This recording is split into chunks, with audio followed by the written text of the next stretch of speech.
इसी प्रकार सहयोग में भी आप जानिए कि ये एक जीवंत क्रिया है, जीवंत क्रिया।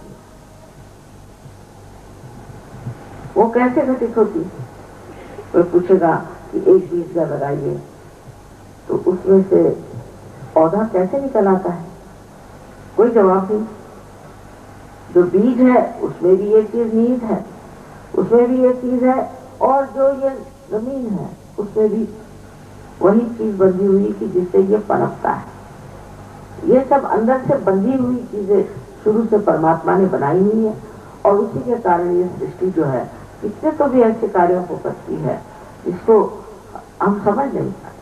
जैसे अब एक फूल का पेड़ पौधा है, वो एक ही हद तक बढ़ेगा। एक गज आम का पेड़ है तो एक ही हद तक बढ़ेगा, आम में सेब नहीं लगेगी। ये सारी सीमाएं मानने वाली जो शक्ति है उसी को हम परम चैतन्य कहते हैं। इसको बहुतों ने नानक साहब की आज शताब्दी है, उनको नमस्कार करके हम कहते हैं। उन्होंने कितनी बार इस बात पर कहा, ये जीवंत क्रिया है, इसके लिए काहे जंगल में जाते हो, कहाँ जाते हो, तुम्हारे हृदय में बसे हुए उस परमात्मा को प्राप्त करो। उन्होंने खुद ही कहा सहज समाधि लाभो। समाधि माने ये जो उसी दशा हमारे चेतना की है वो सहज होती है। उसमें ये नहीं कि ये करो वो करो, खुद भी करने की जरूरत है, अपने आप होती है।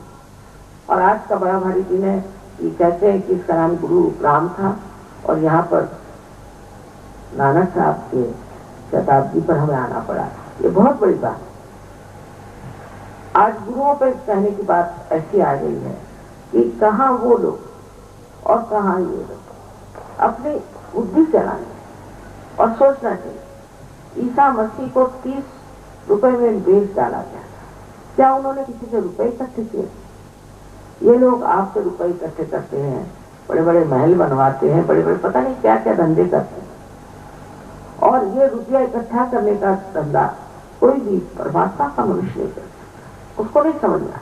जैसे ये पृथ्वी माता है उसी तरह से उसका हृदय होता है, वो सिर्फ देना ही जानता है। ऐसे समझ से अगर आप चले, क्योंकि इन्होंने पिछले साल मुझे बताया था, यहाँ बहुत से लोग किसी गुरु से बहुत प्रभावित थे, उन्होंने सब हमारे इतने भी एडवर्टीजमेंट लगाए थे वो सब उन्होंने फाड़ डाले, इतने फोटोग्राफ लगा के सब फाड़ डाले। मैंने कहा ठीक है, नेक्स्ट ईयर देखा। अब आंखें खोलने की जरूरत। कबीरदास जी ने कहा है कैसे समझाऊं सब जगह अंधा, ऐसे कह के हार करके बैठे। वो लोग हार गए।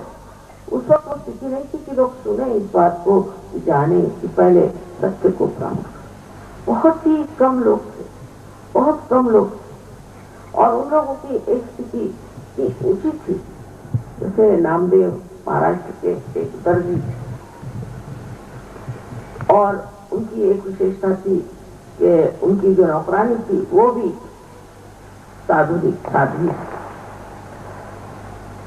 तो वो फिर पंजाब में आए, तो गुरु नानक साहब ने उनको पहचान लिया, क्योंकि पहचान तो उन्हीं से हो सकती जो स्वयं पहुंचे हुए। इनको प्राप्त हुआ है परमात्मा का आशीर्वाद, जो आत्म साक्षात्कारी, वही आत्म साक्षात्कारी को पहचान। रामदेव एक बार एक गांव में गए, वहां पर एक कुम्हार, मैंने आते आते आपकी कुम्हारवाड़ी देखी तो मुझे उनकी याद आ गई। तो गोरा कुम्हार करके एक कुम्हार थे, वो भी साधु सब। तो जब देखा उनके खड़े थे वहां, जाकर के देखा कि वो अपनी पांव से मिट्टी को तोड़ रहे। उसको देखते ही साथ नामदेव एकदम हठात खड़े, और खड़े हो कहते हैं, मराठी में है कि निर्गुणाच्या भेटी आलो सगुणा, माने निर्गुण को देखने आया था मैं, ये सदगुण पहले हुए उस प्रकाश को, चैतन्य को देखने आया था, तो वो तो सगुण में तेरे अंदर खड़ा है। ऐसी पहचान एक संत ही संतों की करता, ये पहचान एक असंत नहीं करता। इतनी बड़ी बात कहना दूसरे के लिए तेरे अंदर तो सारा सगुण में ही वो चैतन्य बराबर दिख रहा। और ये जो उनका कहना था वही बात आप देख सकते हैं कि नानक साहब ने उनको कितने इज्जत से अपने पास रखा। फिर वो पंजाबी थी और उनकी इतनी बड़ी किताब है पंजाबी भाषा में, नामदेव जो कि महाराष्ट्र के थे, इतनी बड़ी किताब उन्होंने लिखी और जिसमें वर्णन किया कि निराकार क्या था।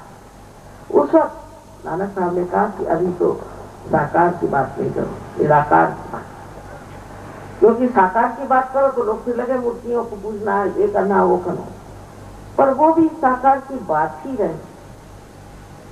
कहती हूँ कि अगर आप फूलों की बात करिए तो लोग फूल में अटक जाते हैं। अच्छा, तो फूलों की बात मत करिए, शहद की बात करिए, क्योंकि आपको शहद को प्राप्त करना है, तो शहद की बात शुरू करिए तो शहद में अटक।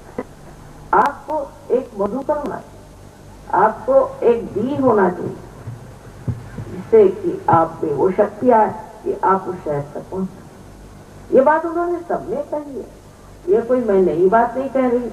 ये तुकाराम थे, रामदास थे, आदि शंकराचार्य थे, या कोई भी आप सोचिए सबसे बड़े, तो मैं कहती हूँ 12वीं शताब्दी में जो ज्ञानेश्वर जी हो गए, उन्होंने भी साफ साफ कह दिया कि आत्म साक्षात्कार के बगैर आप ज्ञान को प्राप्त नहीं करें। गीता में भी उन्होंने सबसे पहले कहा ज्ञान को प्राप्त। अब ज्ञान को प्राप्त करो माने लोगों ने पढ़ना लिखना शुरू कर दिया। पढ़ना लिखना तो कोई भी कर सकता, उससे कोई ज्ञानी तो नहीं होता। कभी तो देखा मैंने, ज्यादा जो लोग पढ़े लिखे होते हैं वो तो इस कदर घमंडी, इस कदर गुस्सैले और अपने को पता नहीं क्या समझने लग जाते। तभी कबीरदास जी ने कहा ना, पढ़ी पढ़ी पंडित मूर्ख भय,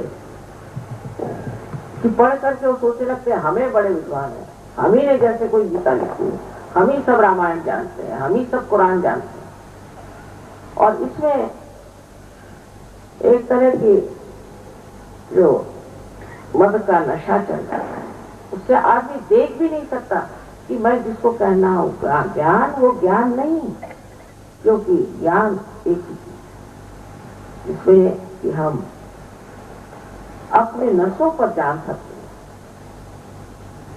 अपने सेंट्रल नर्वस सिस्टम में ज्ञान को जानना है।